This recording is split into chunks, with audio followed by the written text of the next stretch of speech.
boleh tahu mana murah, harga kayu atau besi? Okey guys, menjawab persoalan ini, besi dan kayu. Nak buat apa?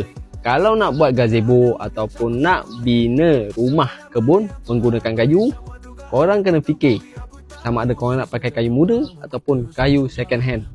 Kalau korang guna kayu second hand, kayu tu dah lama kering. Kalau kayu baru lagi, dia muda lagi. Dan bila korang pasang, memang korang nampak tegak. Tapi bila lama kelamaan, kayu tu kering, dia akan melengkung sebab dia kayu muda. Macam papan belakang aku ni.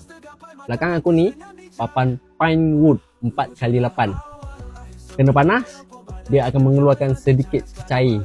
Cecair tu menandakan ianya masih muda.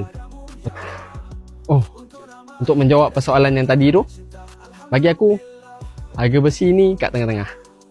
Kayu muda boleh beli, tapi risiko dia macam aku cakap tadilah. Kayu second pula memang terbukti tahan lama. Harga dia pun lebih tinggi daripada besi. Tapi itulah, mencari tukang yang kayu betul, memang tukang kayu dah susah sekarang ni. Moga bermanfaat.